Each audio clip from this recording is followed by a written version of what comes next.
acerca del examen, podemos discutirlas. Muy buenos días, doctora. Buenos días, ¿qué tal? ¿Cómo está? Todo bien, gracias a Dios. Fíjese que yo soy uno de los que tiene una de las dudas en el examen. Cuénteme. Y fíjese que le voy a leer la pregunta porque le pude tomar una foto. Y dice, Ajá, en la aduana de Matillo se registra una duca y tiene el número de duca, en la cual se ajá, describe la importación de 10 vacas, que serán ajá, exhibidas en la feria de Agafam. Pero en el transcurso ajá, del camino una de las vacas muere. Al realizar el examen de merciología, ¿qué partida corresponde a las a las 9 vacas vivas y una muerta?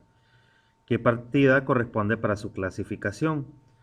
Yo en este caso le puse ninguna. Y a mí, al momento de verificar la respuesta que estaba buena, me sale la 0201 y me sale la 9808. ajá. Pero si veo las notas y veo el arancel incluso de la quinta enmienda, no existe la 98, fíjese. Porque como ahí No, abajo no era la aparece no. No, no es la 98, es la 95, jóvenes. Sí, es la Correcto. 95. Entonces, era la 02 y la 95, ¿verdad? Y esa no existe, Esas fíjese, eran. doctora, en las opciones ¿Cuál? no estaba. O sea, la 02 y la Sí, no, 95, pero ahí tenían sí. que poner la 98, ¿verdad? O sea, no, no era tampoco ninguna. Voy a volver a revisar ese caso, pero la respuesta era la 95 y la 02, ¿verdad? Los capítulos. ¿Por qué? Porque, bueno, había muerto una vaca, no la habían reportado como tal, como muerta, pero al ingresar aquí a aduanas, cuando ingresa, ¿verdad? Cuando ingresa para la feria de exhibición, porque es en exhibición, ¿verdad? No es para comercializar su carne, ni su cuero, ni lo que nos pueda ofrecer, ¿verdad? Pero realmente era la partida, ahí fue error mío, tenía que haber puesto 95, ¿verdad? 95. Pero sí fue un pequeño error mío, yo lo voy a corregir y disculpen, ¿verdad? Pero sí, no era, ¿verdad? O sea, tenía que poner estas dos capítulos, pero sí, yo lo voy a corregir, yo creo que me equivoqué, en vez de poner 95 puse 98, que realmente eso no existe, lo que dice el compañero es cierto, Muchas ¿verdad? gracias, Entonces doctora. sí, bueno, Gracias. ¿más preguntas?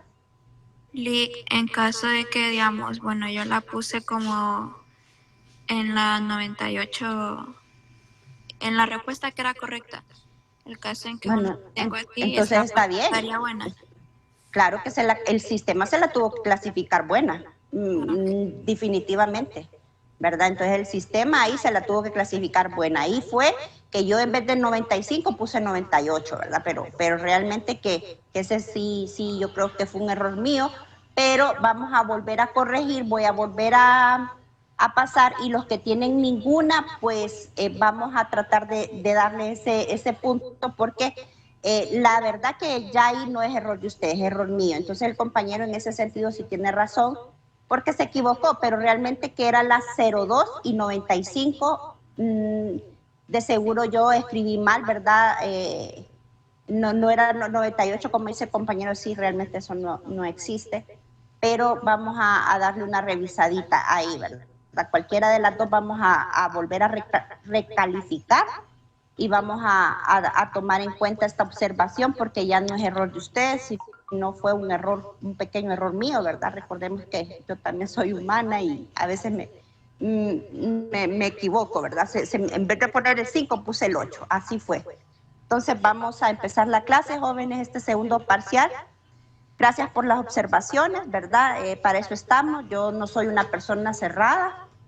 Siempre he dicho que si me hablan de frente a mí, estamos para ver cómo mejoramos y cómo resolvemos. Yo soy una persona bien clara y bien directa, y tampoco me gusta, ¿cómo les diré? Las injusticias, porque en la vida, en la línea de la vida, jóvenes, nosotros cuando vamos avanzando en esa línea, nos vamos a encontrar de todo, ¿verdad? Nos vamos a encontrar con situaciones que a veces consideramos injustas, a veces consideramos que no merecemos tal situación, ¿verdad?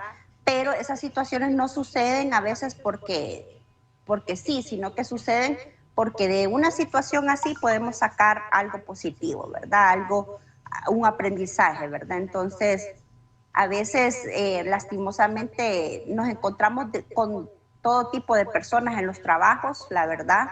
Te lo digo que hay gente buena, hay gente mala, hay gente clavera, hay gente y uno tiene que hacer las cosas correctas, ¿verdad? No salirse de esa parte porque siempre como que la gente está como observando o al acecho en que se equivocan y la gente anda como aborazada, ¿verdad? Tal vez que por envidia, que por la plaza de uno, que no sé qué, y cosas así, ¿verdad? Que suceden a nivel de los trabajos laborales y también a nivel de otras situaciones, ¿verdad?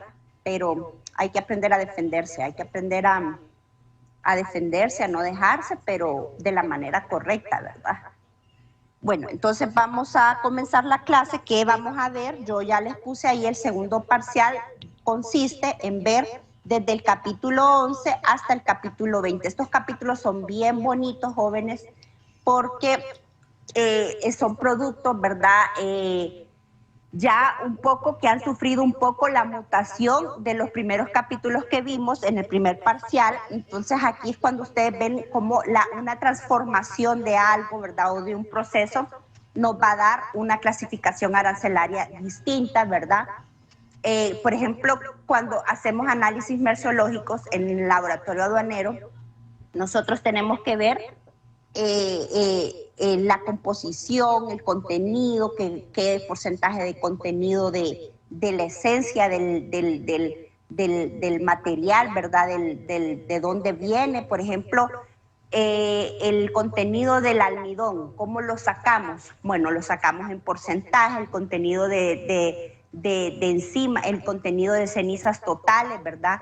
El contenido de cenizas totales, ¿cómo lo sacamos? Bueno, en un laboratorio aduanero se cuenta con una mufla, se necesitan cápsulas de porcelana. Estas cápsulas de porcelana son resistentes a altas temperaturas, a altísimas temperaturas, pueden ser resistentes a temperaturas inclusive hasta de más de 1000 grados Celsius, ¿verdad? Entonces, ¿y la mufla? ¿Qué es una mufla? Bueno, la mufla es como un horno, ¿verdad? Pero no un horno de cocina como el que nosotros tenemos o un horno industrial, tampoco es un horno industrial.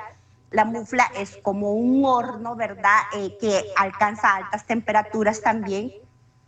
Y entonces nosotros tomamos la muestra, ya sea de una harina, ¿verdad? Ya sea de una harina de avena, ya sea de una harina de cebada o de trigo de centeno o inclusive de arroz, ¿verdad? Y tomamos esta harina y le podemos sacar el porcentaje de cenizas. Entonces, ¿qué dice esto? Se lo voy a explicar teóricamente, pero ustedes en su cabeza pueden hacer el análisis, ¿verdad? Lo que yo les estoy explicando e imaginárselo, ¿verdad? Entonces, se hace, ¿verdad? Se saca una pequeña muestra de harina, de arroz, pongamos un ejemplo, y se pesa esa muestra, se pesa la cápsula también. Esa cápsula tiene que estar bien desecada, ¿verdad? En una cuba, ¿qué es una cuba? Una cuba es un cubo de vidrio y ese cubo de vidrio va a absorber toda la humedad de esa cápsula de porcelana, ¿verdad? Esa cápsula de porcelana tiene que también tener un peso neto, entonces vamos a tener un peso de la cápsula de porcelana, un peso de la harina de arroz, que vamos a sacar el porcentaje de cenizas totales, ¿verdad? Entonces, cuando hacemos todo esto, manipulamos no con las manos, porque nos vamos a quemar, jóvenes. Esto se manipula con pinzas, ¿verdad? Con pinzas de laboratorio, ¿verdad? Son unas pinzas que ustedes ya se pueden imaginar. Hay pinzas quirúrgicas, pero dentro de las pinzas de laboratorio son algo parecido, ¿verdad? O sea, va a evitar que nosotros toquemos la muestra. ¿Por qué no podemos tocar nosotros las muestras, ni la cápsula ni la harina? Porque nosotros en nuestra mano tenemos grasa, sudor, impurezas. ¿Qué más podemos tener? Podemos tener hasta inclusive bacterias, el COVID, otro tipo de bacterias, ¿verdad? O sea, nosotros en nuestras manos tenemos sudor que puede alterar el porcentaje de pureza de una muestra. tenemos grasa, ¿verdad? Que también puede alterar el porcentaje de una muestra. Entonces, esto tiene que ser en un ambiente controlado totalmente, ¿verdad? En un laboratorio, si es posible, ¿verdad? Obvio que la mufla no va a estar en una campana de gases, pero todos, nosotros en el laboratorio contábamos con campana de gases, con mufla. La verdad que en el laboratorio aduanero, cuando yo estuve, se contaban con muchos instrumentos y herramientas para hacer análisis, que era una belleza, jóvenes. Fíjense que la Unión Europea nos ha dado una nación prácticamente casi de 2 millones de euros en equipo, ¿verdad? Aduanero. ¿Por qué es importante el equipo aduanero, el equipo para hacer análisis merciológico? Porque así el país, ¿verdad?, puede evitar la evasión de impuestos arancelarios, ¿verdad?, a nivel de aduanas. Entonces, nos habíamos equipado con absorción atómica de última generación, con balanzas nos habíamos equipado con jóvenes que es un aparato, mide el este aparato con unas rueditas en una carreta, porque es movilizar inclusive de una aduana a otra. Entonces, este aparato tiene una computadora y funciona con el gas argón. El gas argón lo venden aquí en el Boulevard Suyapa, en gases industriales. Creo que también venden oxígeno, nitrógeno, helio, todos estos gases. Entonces, el argón es carísimo, es un invito pequeño, pero del más pequeño que puedan ustedes ver como de oxígeno, ¿verdad? Se parece al tanquecito de oxígeno que a veces andan los pacientes que son oxígeno dependientes. Entonces, este gas argón anda también en este aparato.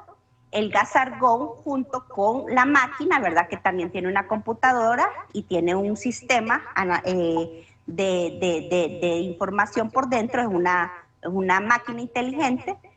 Tiran un láser prácticamente junto con el argón, porque es una reacción que hace el argón con la máquina, ¿verdad? Entonces tiran este láser, y este láser, al tirarlo a un metal, obvio que no lo van a tirar a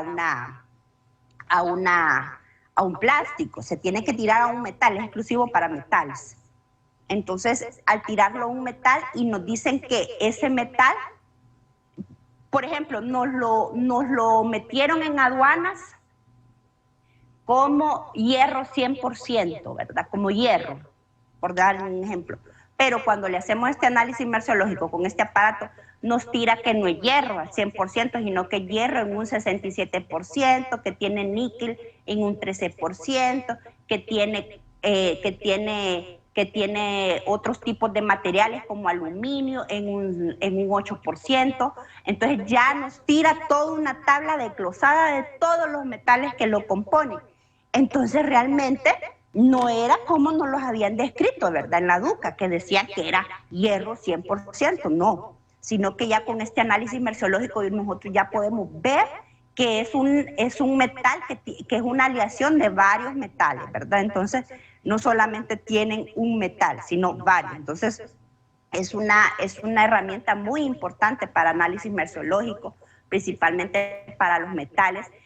Y en esta ocasión con lo de los productos del capítulo 11, que son los productos de la molinería, malta, almidón y fécula, inulina, gluten de trigo, para hacer el análisis de cenizas, pues se pesa la cápsula, se pesa el contenido de cenizas, ¿verdad? Entonces, al hacer estos pesados, jóvenes, luego hacemos el pesado total, ¿verdad? Entonces, el pesado total, por ejemplo, la cápsula pesa, pónganle 40 gramos, y la ceniza va a pesar, pónganle otros 40 gramos, entonces ahí tenemos 80 gramos que vamos a pesar inicialmente en una balanza analítica. Tiene que ser analítica, si no es analítica no nos sirve la balanza, ¿verdad? Entonces, ¿por qué? Porque no tiene que ser pesos exactos, ¿verdad? Que mida hasta los decimales. ¿Cuáles son los decimales? Los que van después del punto, ¿verdad? Pueden ser, inclusive los decimales después del punto llegan a cifras, ¿verdad? Hasta 10 cifras después del punto, cuando son pesos exactos, pero cuando hacemos aproximado, podemos hacer aproximado hasta 2 decimales después del punto. Bueno, entonces hacemos este pesado inicial, ¿verdad? Siempre sin manipular la muestra. Ustedes con su mascarilla, con sus guantes y con pinzas, ¿verdad? Entonces se mete en la mufla, va a estar un determinado tiempo en la mufla. Cuando está en la mufla, ¿qué va a pasar? Esa harina que nosotros pesamos se va a convertir en ceniza. Tiene que convertirse en cenizas y tener características de ceniza. ¿Cómo tiene que ser la ceniza? Gris, pulverizada, ¿verdad? O sea, ya no va a ser la muestra blanca de la harina que se pesó inicialmente, sino que ya cuando ustedes han hecho este procedimiento, se deja ahí un buen tiempo, ¿verdad? Un tiempo también que tiene que ser cronometrado, calculado, dependiendo de la muestra, si qué tipo de harina es. Y una vez que ustedes han hecho esto, bueno, se saca la muestra con la cápsula de porcelana y se pone en el desecador, ¿verdad? Este desecador que es una cuba, este desecador que yo ya les dije que es una cuba, ¿verdad? Que es un cubo de cristal tapado, ¿verdad? Y se deja ahí reposar. Cuando ya está seca la muestra se vuelve a pesar. Entonces, recordemos que tenemos que restar el peso del crisol, ¿verdad? O de la cápsula de porcelana. En este caso, si teníamos una muestra inicial de 40 gramos de harina inicial y teníamos una muestra inicial de la cápsula que pesaba 40 gramos, eran 80 gramos. Pero al sacar esto ya no pesa 80 gramos. Ya pesa, pongámosle que pesa 58 gramos. Entonces estos 58 gramos vamos a restar el peso de la cápsula, que serían entonces los 50 gramos los 40 gramos de la cápsula nos quedan ¿cuánto? 18 gramos de ceniza, ¿verdad? Que anteriormente eran 40 gramos de harina, ¿verdad? Entonces a este 18 le vamos a sacar el porcentaje. Si el porcentaje de ceniza de ceniza nos da menos de 1.6%, que quiere decir que sí se va a clasificar en el capítulo 11. Pero si el porcentaje de ceniza nos da un 4, un 8, un 10% de cenizas totales, que quiere decir que no se podría clasificar en el capítulo 11, ¿verdad? Según la tabla de descripción que está ahí y según las notas explicativas que nosotros leemos. Entonces, este procedimiento, yo les voy a subir hoy un link y ustedes me van a hacer un pequeño laboratorio virtual de este procedimiento, ¿verdad? Yo se los expliqué bien claro, yo creo que el procedimiento se los expliqué tal cual, pero ustedes lo van a hacer, lo van a investigar, ¿verdad? Entonces les voy a subir un link y eso va a tener un puntaje. Bueno, entonces tenemos que leer, ¿verdad?, que se excluye de estas partidas, ¿verdad? Entonces es importante este cuadrito inicial que nosotros tenemos, porque este cuadrito inicial nos da, ¿verdad? Por ejemplo, el tamizaje, el porcentaje de tamizaje. ¿Cómo se hace el tamizaje? Bueno, existen unas mallas de tamiz, también son a nivel de laboratorio. Nosotros en el laboratorio aduanero teníamos estas mallas, ¿verdad? Y las micras de la malla van cambiando. Por ejemplo, habían mallas que tenían como un pascón, pues como el pascón que ustedes utilizan en cocina, ¿verdad? Hay unos pascones que no dejan pasar los espaguetis y hay otros pascones que son un poquito más gruesos, que cualquier espagueti se puede pasar. Entonces, la malla es como un pascón, ¿verdad? Entonces hay que hacer un movimiento de tamizaje, entonces ustedes van moviendo y lo que queda todavía retenido en el tamiz se pesa la harina inicial antes del tamizaje y se pesa la harina final después del tamizaje, ¿verdad? Y si cumple con estos requerimientos que dicen que el porcentaje pasa por un tamiz con una abertura de malla de 315 micras, entonces dice que pasó el 80% del trigo o el centeno, quiere decir, si pesamos 100 gramos de centeno, lo pasamos por un tamiz y nos quedan 80 gramos, entonces el 80% que pasó, ¿verdad? Entonces sí se clasificaría en este capítulo. Pero Si no pasó el 80%, sino que pasó el 60% o 60 gramos de los 100 gramos inicial, ¿qué quiere decir? Que no cumple con los estándares, ¿verdad? Para clasificarse aquí. No cumpliría con los estándares, no podría clasificarse aquí.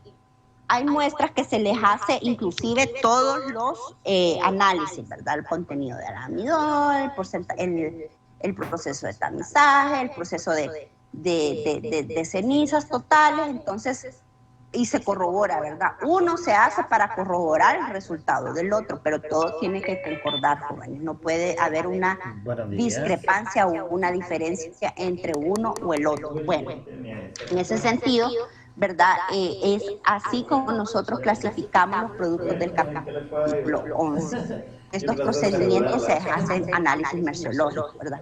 Que si nosotros lo vamos a hacer, obvio que no, pero sí tenemos que saber en qué consisten estos análisis, porque son análisis que se aplican y que nos van a dar el resultado que nosotros deseamos, ¿verdad? Para una correcta clasificación arancelaria. Bueno, nosotros que vamos a ver en el capítulo 11, pues vamos a ver todo lo que son las harinas. ¿Qué harina? Bueno, las harinas de trigo, la harina de arroz, la harina de papa, la harina... Cuando hablamos de harina de trigo, ¿de cuál harina hablamos? Las harinas que nosotros utilizamos para hacer los panqueques, ¿verdad?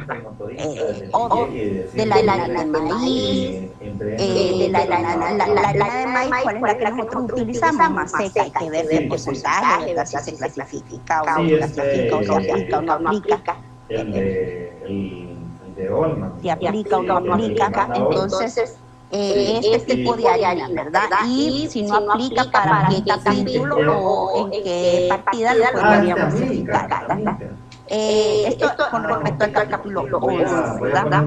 Con respecto al capítulo 12, vamos a ver lo que son semillas y frutos oliginosos. Cuando hablamos de productos oliginosos, ¿a qué nos referimos? ¿Vamos a poner en comunicación con él? Muchas gracias. ¿A qué nos referimos? Un placer.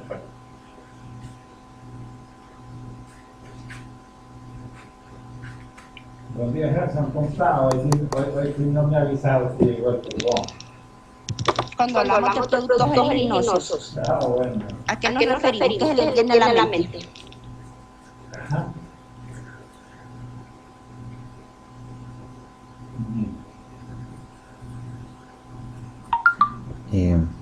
¿Qué se les ocurre? Gelatinoso, dijo doctora, disculpe. Oleginosos. Oleginosos. Que contienen, son ricos en aceite, ¿verdad? Que contienen aceite, ¿verdad? O sea, entonces cuando decimos semillas y frutos oliginosos que son ricos en aceite, por ejemplo, vaya, por darles un ejemplo, la semilla de almendra, la semilla de oliva, ¿es rico en aceite o no es rico en aceite? Claro que es rico en aceite. La semilla de el aguacate, ¿es rico en aceite o no es rico en aceite? Claro que es rico en aceite, ¿verdad? Entonces son, ¿qué? Semillas oliginosas. Y cuando hablamos de frutos oliginosos, a eso nos referimos también, ¿verdad? Que son ricos en aceites. ¿Qué tipos de aceites? Deben de ser aceites insaturados, la mayoría.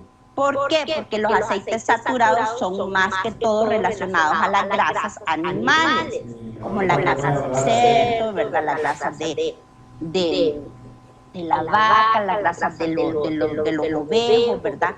Pero aquí son grasas más que todo insaturadas, ¿verdad? ¿Qué quiere decir insaturadas?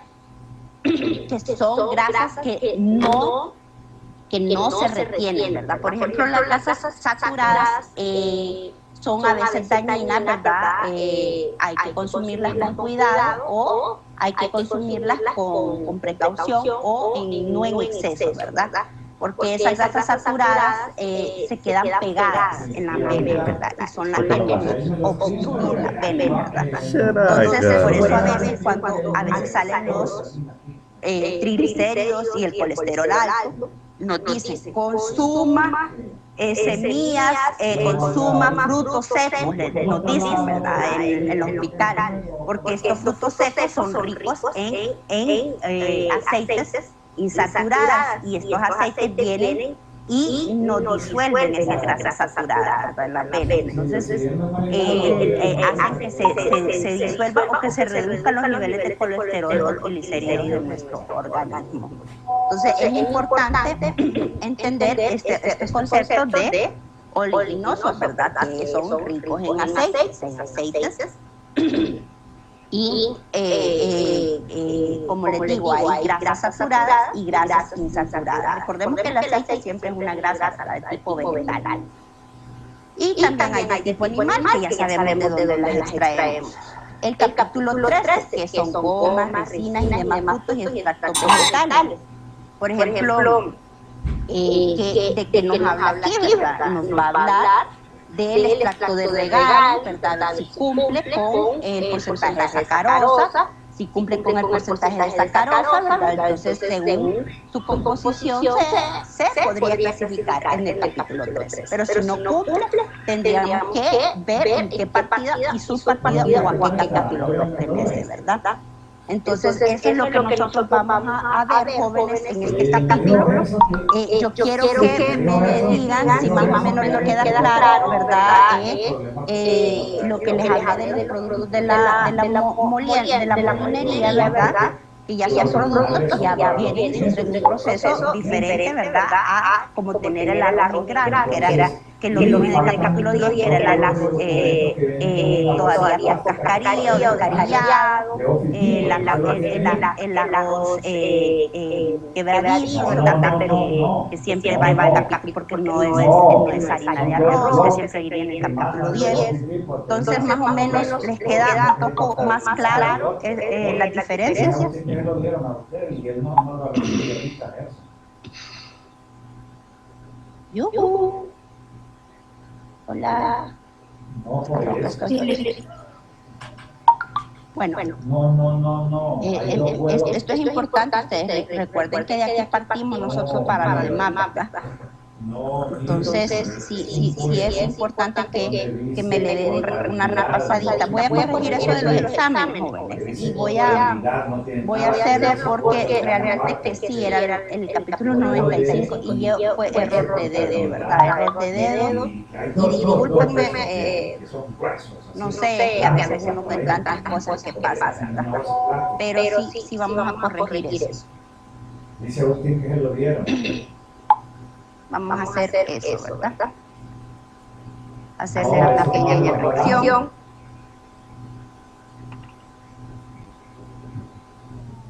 ¿Estamos bien hasta aquí? Porque eso no se saca. Tienen dos juegos, dos juegos.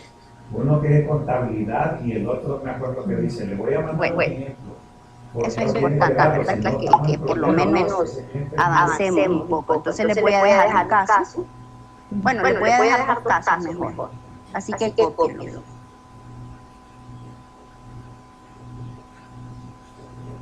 No, pero vaya para donde Gerson. Yo le voy a hablar ahí para que aclaremos eso. ¿El producto? Si no estamos en problema. Vaya para donde. Okay. El producto es maíz tostado y molido utilizado como sucedáneo. Maíz tostado y molido utilizado como sucedáneo. Sucedáneo de café.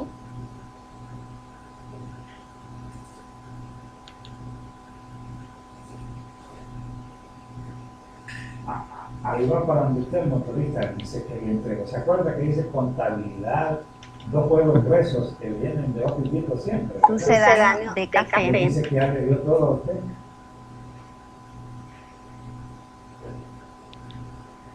Pues es lo que él dice, entonces estamos en problemas. Yo le digo, vayan para ahorita ahí, yo le voy a hablar y quiero que estéis presentes, porque si usted no puede... Como un contenido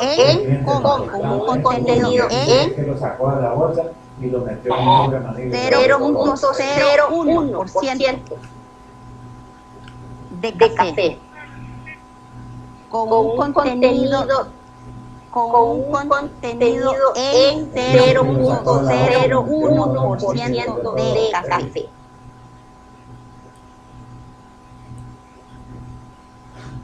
Sí. Ese es un caso. El otro caso, dejen el espacio ahí, me van a dar la partida y subpartida y me van a explicar ese caso. Me van a explicar el caso.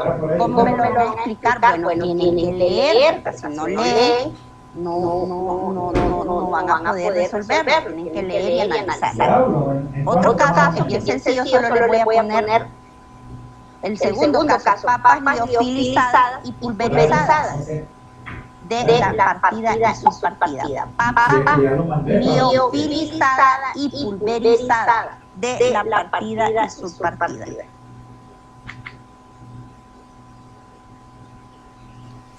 Liofilizadas y pulverizadas, partida y subpartida.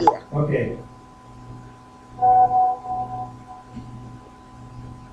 Bueno, vamos a dejar aquí la clase, vamos a continuar mañana, jóvenes. Los veo mañana sin falta, resuélvanme eso, les voy a subir la tareita hoy en la tarde y ahí voy a poner en qué consiste, pero se lo voy a poner, pueda que les ponga que un procedimiento, ¿verdad? Y ustedes me lo describan tal cual con sus palabras, ¿verdad? Va a ser un procedimiento ya sea de cómo se obtienen las cenizas totales en una muestra de harina o cómo es el proceso de tamizaje, ¿verdad? Para que ustedes comprendan y entiendan un poquito mejor ya manera de como que tuviéramos un laboratorio virtual. Entonces vamos a dejar la clase hasta aquí. Mañana los veo, esta semana vamos a estar los 4 días, jóvenes. En la semana pasada no pude estar con ustedes porque estuve en una capacitación que me tenían ahí en el trabajo y era obligatoria, Voy a ¿verdad? hablar con Agustín porque Era obligatorio y no podía yo dar marcha atrás, entonces un poco, bueno, pero esta semana vamos a reponer. Entonces los veo mañana, jóvenes, cuídense, feliz día y resuelvan los casos. Muchas gracias, doctora. Buen día. Bueno, igual, feliz día.